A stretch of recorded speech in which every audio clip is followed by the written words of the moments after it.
Coming up on Mountain News this morning, a heartwarming pageant continues to grow in Pulaski County and invites others to join in. And this race takes participants through the scenic route, but also invites an unexpected guest to join the party.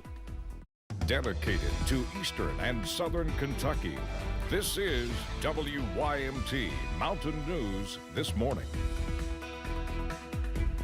Good morning, I'm Olivia Calfee. We are coming up on 5 a.m. on June 26th. Now let's check in with Brandon Robinson for a look at your forecast this morning.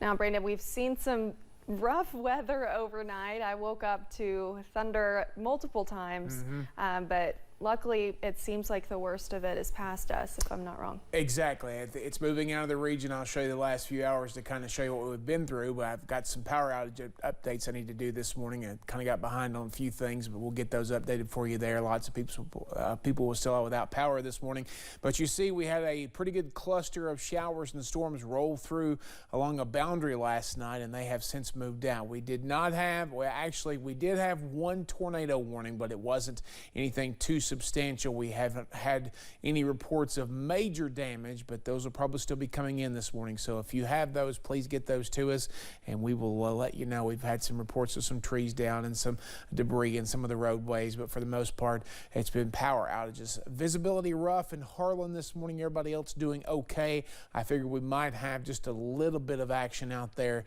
from the overnight storms there with the visibility issues, but temperatures still very mild. 59 in Wise to 73 in Logan. That is our range this morning. Temperatures still dropping just a smidge there, but most folks still in the low to mid 60s this afternoon. We'll head into the mid 80s. Sunshine will be out here pretty soon. I'm sure it'll start to clear from north to south. I kept AM chances in there. I thought we may have a few lingering showers near the border. That does not seem to be the case. I may back that off here just a little bit, but it's going to be a warm day. Be ready for that. Olivia? All right. Thank you, Brandon. Pulaski County hosted their 5th annual Miss Ability pageant, a pageant that has seen remarkable growth since its creation. WYMT's Jack Demler has the latest on the growing popularity of this heartwarming event. 7 years ago, Brittany Osborne wanted to take part in a county fair pageant but didn't meet the age requirement. That's when Sheila Field and Blake Roberts realized Pulaski County didn't have many things in their community for ladies that have intellectual disabilities.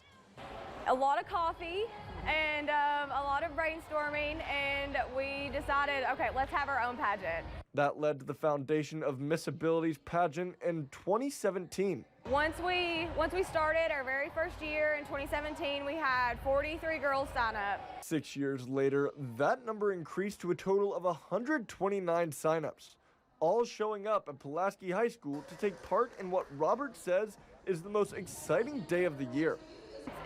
I feel like it's probably the most heartwarming day of the year for us. Like, for us, this is better than Christmas. What started as an event for Brittany has grown into something bigger. Having other girls follow me in my footsteps who wanted to be like me, and they can do like anything they want in life, they can. Community helping give adults with intellectual disabilities and special needs the spotlight they deserve.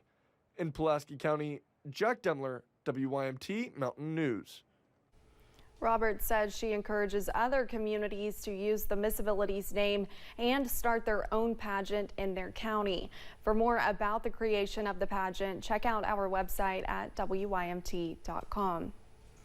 After the death of her dad in spring of 2022, 19-year-old Madison Hall of Letcher County was living alone in the home they shared, and then the flood hit, flipping her life upside down once more.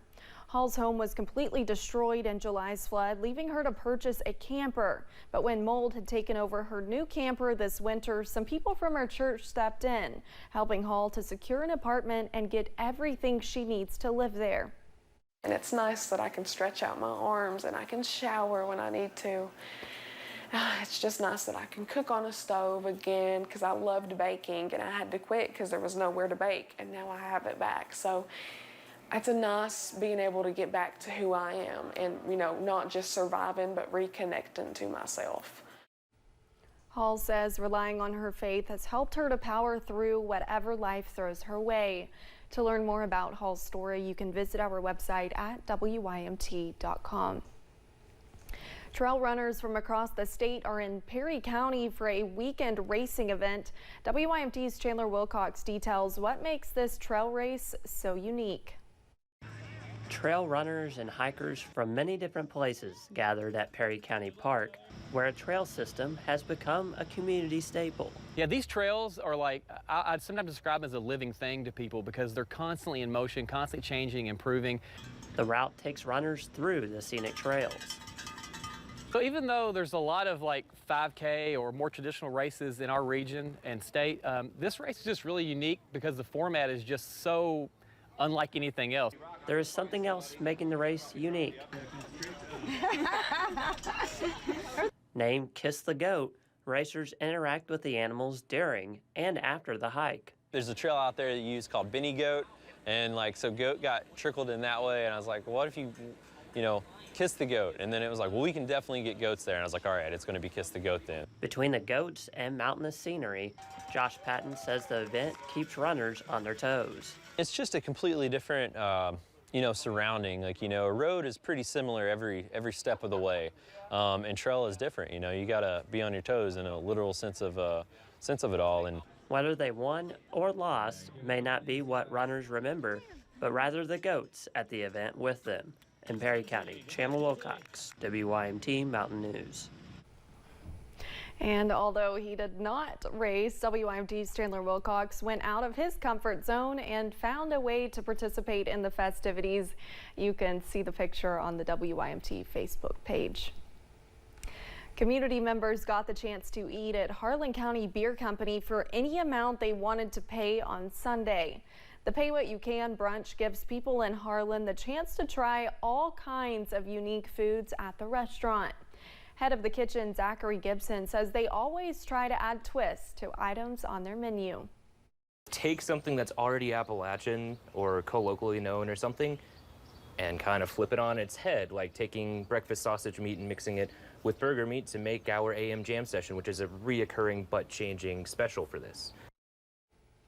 This was Harlan County Beer Company's second Pay What You Can brunch, and they plan to have more in the future. Thanks for getting your day started with us here on Mountain News this morning. A tornado tears through Indiana, destroying several homes along the way. Storms have moved down to the region this morning, but more could move in later with an approaching cold front tonight. The latest in about 3 minutes.